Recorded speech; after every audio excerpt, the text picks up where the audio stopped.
Welcome back to Fitness Empowerment by Danye, a brand dedicated to flexible nutrition, macronutrient tracking, and a lifestyle without unhealthy extremes.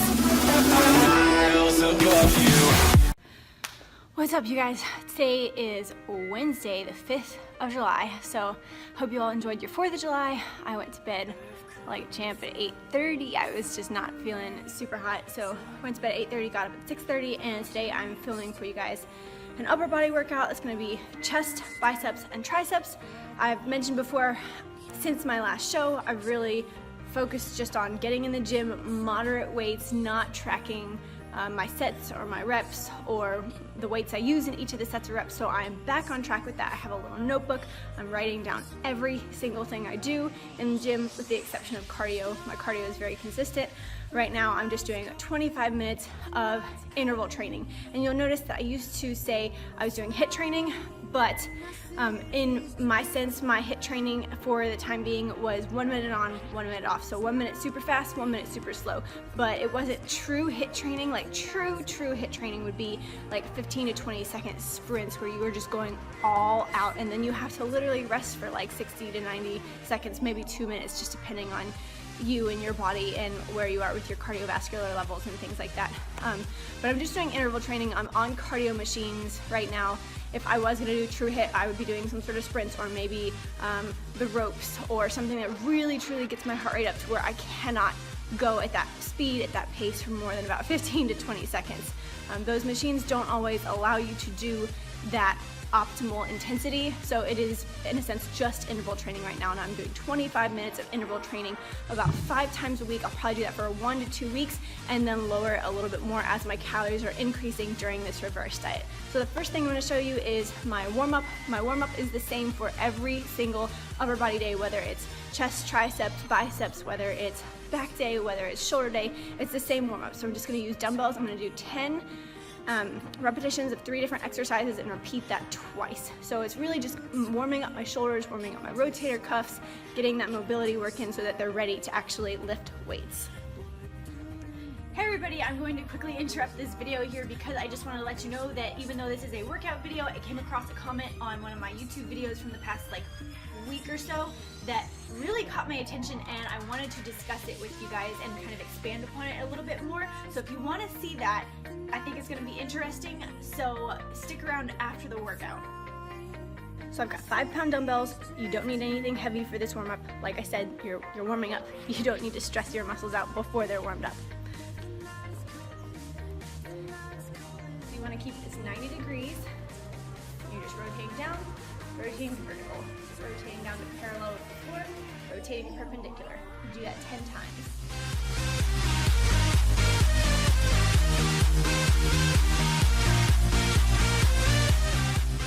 And the second exercise, pin your elbows into your side, and you're just going out and in, out and in, keeping from your elbow to your wrist parallel with the floor.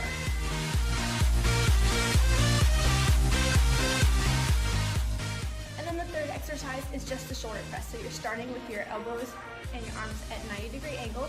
Your shoulders to your elbows should be parallel to the floor. Bring the dumbbells up and together and back down to 90 degrees. Up and together, back down to 90 degrees.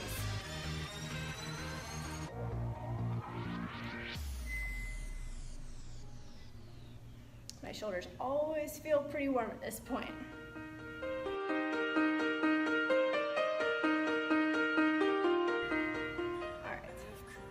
Rest for about 30 seconds, do it again. And this is just one way to warm up. This is not the way to warm up. It is just a way to warm up. So if you have a different way and you're more comfortable with that and you enjoy that and it gets you warmed up, the point is to just get you warmed up. So do what you like to do. Okay, now that my arms are warmed up, my shoulders are warmed up, I'm gonna go do 3 chest exercises, 3 bicep exercises, and 3 tricep exercises. All right, so I'm gonna start off with the isolateral incline chest press, which is a compound movement, meaning a multi-joint movement. So I'm gonna be bending and straightening from my shoulders and my elbows, so 2 different joint areas are moving.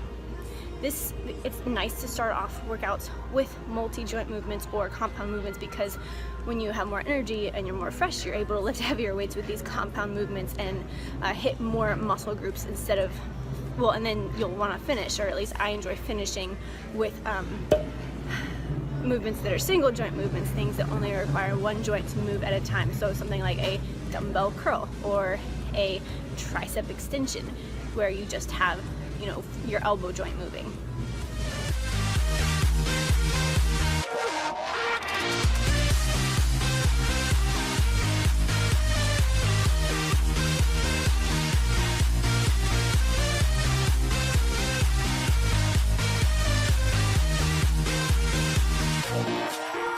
Something that's really great about some of these machines like this is that it ensures you're pushing the same weight with both sides of your body and not overcompensating with maybe your strong side. So if you feel like you are stronger on one side and you want to work on evening out your strength with both sides, then using machines like this that force you to lift the same weight will help you figure out either where your dominant side is or how to get back to a normal weight push or an even weight push on both sides. Okay, exercise number 2, moving into a dumbbell incline chest fly. So working the pecs, but we're gonna work the upper part of the pecs, because goodness knows, with all the bodybuilding training and the weightlifting, I have no more upper body cleavage there. So I gotta kind of build my own, but I don't really need to focus on the under half. I want to focus on the upper half to make it look like I have more of a chest when I'm in a bikini on stage. Personal preference, you can do it flat, you can do it incline, you can do it decline, whatever your heart desires. This is what I'm gonna do.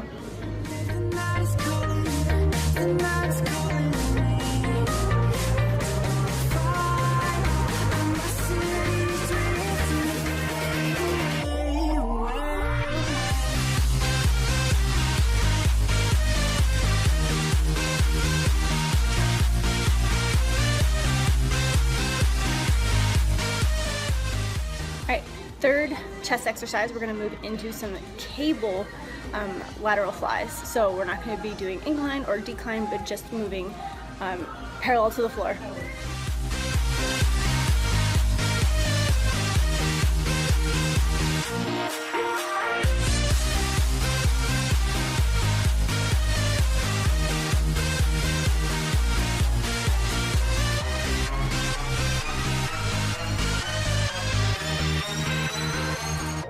Okay, chest exercise is done. We are moving on to bicep and tricep exercises now. So the first bicep exercise I'm going to do is an easy bar bicep curl. My hands are going to be in a supinated position. So soup, I always like to think of this as like holding a cup of soup. So palms are up.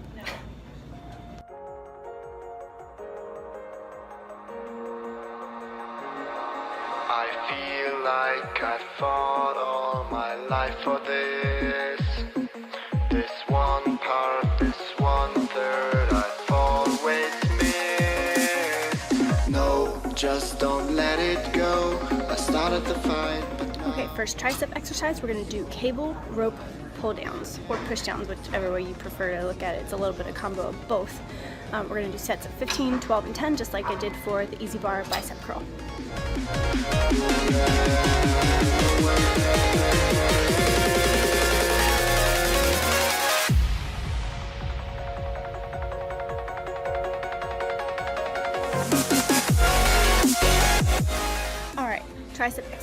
Bicep exercise number 2. We're gonna stick to the cable machines and we're gonna stick to the rope, but now we're gonna do rope cable curls.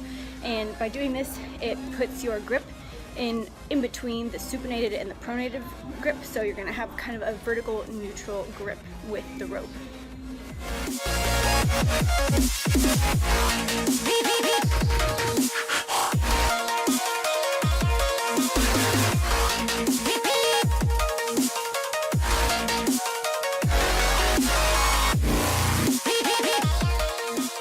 Okay, next tricep exercise is going to be single arm cable tricep kickback. Or I guess it's not really a kickback, it's more of like a pull back, but single arm, really, really lightweight for this. I'm gonna start off with 2.5 pounds, might move up to 5. We'll see how I feel.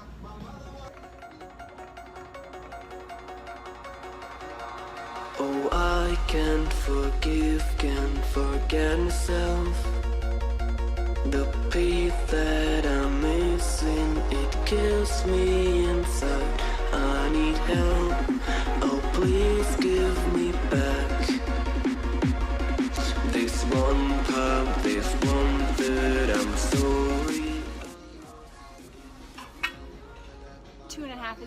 definitely too light. Gonna move up to 7.5 and see how that feels. Now I know that I will fall again and let it go, but I can't stop to love.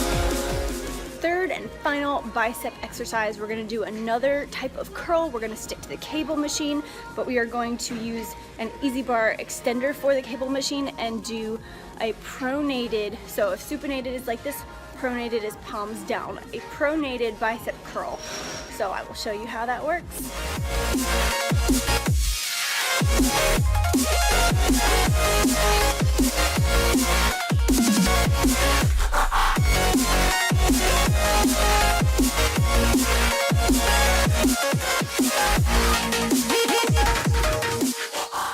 So I do like to incorporate these from time to time. I don't do a ton of pronated bicep curls because they strain my forearm a little bit. So I'm gonna keep the weight lighter. I'm doing 12.5 pounds right now. I'm just gonna do 3 sets of 15 repetitions at this lighter weight because I do like to work the forearm and the bicep every now and then. So it's nice to incorporate some exercises that you don't do all the time just to keep the muscle memory and to change things up a little bit.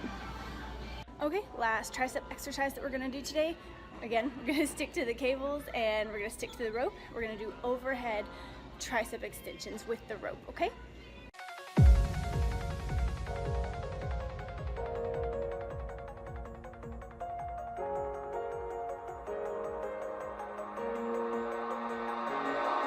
I feel like I fought all my life for this one part. Alright, that exercise concludes today's workout. I certainly hope you all enjoyed that. If you have any questions about the workout, how I decided to structure it and program it, please leave me a comment down below. Let me know your thoughts. Let me know if you try this workout, how much you enjoyed it, and how sore you might be tomorrow.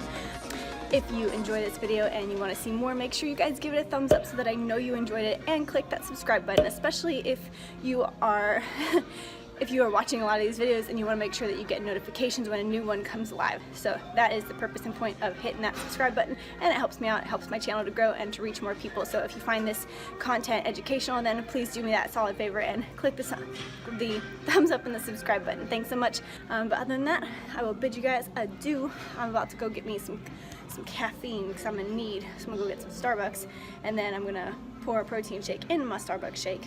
And other than that, I hope you guys have a wonderful rest of your week. I will see you on Sunday for my week 2 finishing physique update for my reverse diet. So I'm super excited. Love you guys, and I will talk to you later.